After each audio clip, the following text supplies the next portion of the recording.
Hello बच्चों, आज हम क्लास 10वीं एनसीईआरटी प्रश्नावली 10.2 का क्वेश्चन नंबर 13 करते हैं भाई। चलिए भाई स्टेटमेंट पढ़ते हैं। सबसे पहले देखो भाई, यहाँ पर आप मैथ निकाल के बैठो भाई अपने पास। ठीक है, देखो, सिद्ध कीजिए कि वृत्त के परिगत बनी चतुर्भुज की आमने सामने की भुजाएं केंद्र पर संपूरक कोण अंतरित करती है। ये हमें सिद्ध करना भाई। ठीक है, चलिए भाई सबसे पहले हम इसकी आकृति बना लेते हैं भाई। देखो कैसे, एक वृत्त बना लेते हैं भाई।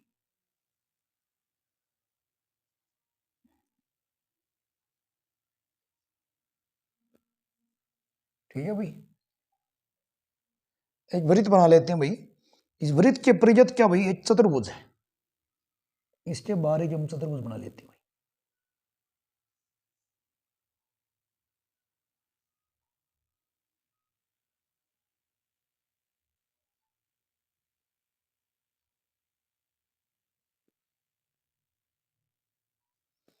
ठीक है भाई, वृत्त के परिगत क्या बना लेते हैं भाई कि चतुर्भुज। इस चतुर्भुज को भाई हम नाम दे देते हैं भाई ए बी सी और डी। ठीक है प्यारे बच्चों भाई, ये कह रहा है कि वृत्त के परिगत बनी चतुर्भुज की आमने सामने की भुजाएं केंद्र पर संपूरक कोण भाई। सबसे पहले मैं बताता हूं आपने भाई, संपूरक कोण क्या होता है भाई। ये देखो, संपूरक कोण वो होते हैं भाई जिनका जोड़ भी जितना हो 180 डिग्री। ठीक है, दो कोणों का जोड़ कितना जोड़ो भाई 180 डिग्री, उसे हम बोलते हैं भाई संपूरक कोण। ठीक है प्यारे बच्चे, ये होता है। तो ये कह रहा है कि जो ए बी भुजा और इसके जो सामने सी डी भुजा है, ये दोनों भुजाएं केंद्र पर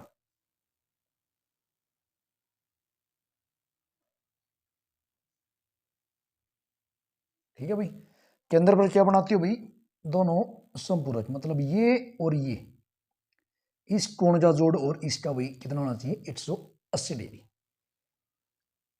देखो भाई सोल्यूशन भाई, हमें सिद्ध क्या करना भाई, सिद्ध हमें सिद्ध करना कि भाई कोण सी, इसको हम ओ नाम दे देते हैं केंद्र को, सी ओ डी, कोण सी ओ डी प्लस कोण ए ओ बी बराबर होना चाहिए भाई 180 डिग्री। ये सिद्ध करना भी। ठीक है प्यारे बच्चों भी, चलिए भाई हम सिद्ध करते हैं। देखो भाई, सबसे पहले भाई हम कुछ रचना करते हैं इसके अंदर भाई। ये हमारे पास भाई ये स्पर्श बिंदु है। ये चारों क्या भाई स्पर्श बिंदु, इसको हम पी मान लेते हैं भाई, क्यू आर और एस। ठीक है भाई, तो ये चारों स्पर्श बिंदु हो गए हमारे। रचना करते हैं भाई कुछ हम इसमें। हम इसको भी इसके साथ मिला देते हैं भाई, इसको इसके साथ मिला देते हैं, और इसको इसके साथ मिला देते हैं, और इसको इसके साथ मिला देते हैं। ठीक है भाई, हमने भी क्या किया भाई, ओ को क्या उसी, और ओ को आर से, और ओ को पी और एस से मिलाया। वो हमारा केंद्र है भाई। ठीक है, इसको भाई हमने चारों स्पर्श बिंदु के साथ मिला दिया भाई। आगे देखो भाई, हम भाई इसको भाई कोण एक मान लेते हैं भाई, इसको हम कोण दो, ये कोण तीन नाम दे देते हैं, इसको हम कोण चार, ये हमारा कोण पांच भाई, और ये कोण छः, इसको हम कोण सात, और इसको कोण आठ नाम दे देते हैं। ठीक है, ऐसे हम मान लाते हैं। ठीक है, एक से लेके आठ तक कोण मान लेते हैं। ठीक है प्यारे बच्चों भी, अब देखो भाई सबसे पहले हम क्या करते हैं स्टार्ट भाई, हम दो त्रिभुज लेके चलते हैं भाई। त्रिभुज कौन कौन सी भाई, देखो ए ओ पी, ये त्रिभुज भाई, और एक ए ओ एस, त्रिभुज ए ओ पी और त्रिभुज ए ओ एस में, इनको लेके चलते हैं। ठीक है भाई, हम इन दोनों को भी सर्वांश सिद्ध करेंगे दोनों को। देखो कैसे करते हैं, त्रिभुज ए ओ पी और ए ओ एस को हम सर्वांश सिद्ध करेंगे, तो उसके बाद हम कह सकते हैं कि कोण 6 बराबर है कोण 7 के, क्योंकि सर्वांश में अगर दो त्रिभुज होती है तो उनकी संयुक्त कोण क्या होते हैं, बराबर। उनके संयुक्त कोण क्या होते हैं, बराबर। देखो कैसे भाई, ओपी बराबर अभी ओ एस की, रीजन क्या भाई, वृत्त की त्रिज्या भाई, वृत्त की त्रिज्या। ठीक है भाई, यहां पर कान लिया ना भाई आपने साइड में। और दूसरी बात देखो भाई, ये ए पी बराबर ई एस, क्योंकि वृत्त के किसी बाहरी बिंदु से खींची गई स्पर्शिकाएं बराबर होती है, तो ए पी बराबर है ए एस की भाई। रीजन क्या भाई, स्पर्श रेखाएं।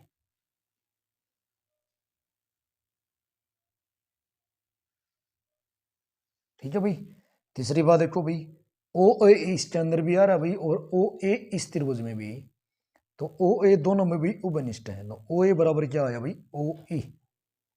रीजन क्या भाई, उभनिष्ठ रेखा भाई, उभनिष्ठ रेखा भाई। ठीक है प्यारे बच्चों भाई, तो हम कौन सा नियम लग गया भाई यहां पर, भुजा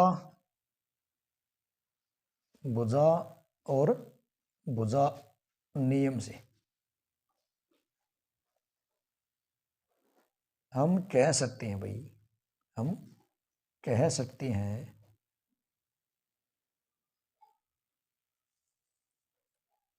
कि त्रिभुज ए ओ पी सर्वांशम है भाई त्रिभुज ए ओ एस के।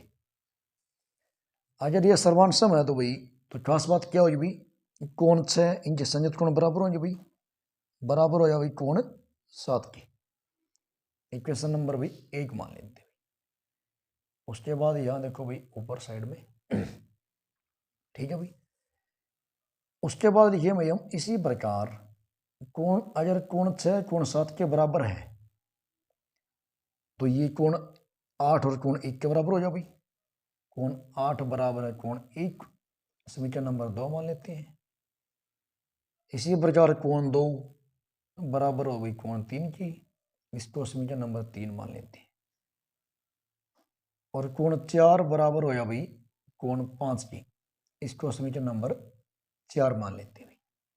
ठीक है प्यारे बच्चों भी, यहाँ तक समझ में आ रहा है तो वीडियो को लाइक करें भी साथ साथ में, और चैनल को सब्सक्राइब करें भी। ठीक है, जब तक आप सब्सक्राइब नहीं करोगे भाई तो आप कमेंट नहीं कर सकते वीडियो के नीचे। ठीक है मेरे बच्चों देखो, अब हम चारों को समीकरणों को जोड़ देंगे भाई। समीकरण 1, 2, 3 व 4 को जोड़ने पर, ठीक है भाई, देखो भाई, कोण 1 प्लस में कोण 2, 3, कोण 4, कोण 5, कोण 6, कोण 7 और कोण 8 बराबर भी 360 डिग्री होता भी 360 डिग्री। ठीक है भाई, अब देखो भाई, हमें चाहिए कौन सा भाई, हमें चाहिए है कोण सी ओ डी और ए ओ बी, इसके अंदर कौन से कोण आते भाई, 1 और 2 और 5 और 6, तो इनको हम नहीं बदलेंगे भाई, और इनके अलावा जो भी है उनको हम इनकी हेल्प से बदलेंगे। हमें 1 और 2 नहीं बदलना भाई। ठीक है, मतलब कोण 1 एज इट इज, इसको भी सेम रखेंगे भाई, 5 और 6 को सेम रखेंगे। ठीक है, ये हमने सीधे चढ़ा ना। कोण 3 को भाई हम क्या ले सकते हैं भाई, कोण 2 प्लस में, कोण 4 को भाई हम कोण 5 ले सकते हैं भाई, और ये हमें चाहिए है, और 6 भी हमें चाहिए भाई। कोण 7 को हम ले सकते हैं भाई कोण 6, और कोण 8 को भी हम ले सकते हैं कोण 1, और बराबर 360 डिग्री। ठीक है प्यारे बच्चों भाई, ये देखो भी सभी है ना दो दो बार अभी, कोण 1 भी 2 बार है और कोण 2 भी 2 बार अभी, और कोण 5 भी 2 बार है और कोण 6। तो ये हम दो सभी से भी कॉमन ले लेते हैं। अंदर बचा अभी कोण 1, कोण 2, कोण 5 प्लस कोण 6 और बराबर इतना भी 360 डिग्री है। ये दो यहाँ पर गुणा में भी और इधर आके भी भाग में आ जाएगा। तो ये 2 डिवाइड में चला गया तो हमारे पास बचा कोण 1, कोण 2 प्लस के कोण 5 प्लस के कोण 6 बराबर भी कितना आ जाएगा 180। इसको डिवाइड में आया ना भाई, कैंसिल हो गए, 180 डिग्री आया। अब देखो भाई कोण 1 और कोण 2 को हम क्या ले सकते हैं भाई, COD एंगल ले सकते हैं। इसको हम कोण COD ले सकते हैं, प्लस है 5 और 6 को भी कोण AOB ले सकते हैं, कोण AOB लिख सकते हैं। तो बराबर अभी 180 डिग्री। ये हमें सिद्ध करना था प्यारे बच्चों भी क्वेश्चन नंबर 13 में। तो इस तरह से हमने भी क्वेश्चन नंबर 13 शुरू से लेके भाई अंत तक आपको अच्छी तरह से समझाया भाई। तो अगर आपको अच्छी लगी वीडियो भाई तो लाइक करें और दोस्तों के पास शेयर करें मीठी ज़्यादा से ज़्यादा। हमें फुल सपोर्ट करें भाई आप सभी बच्चे।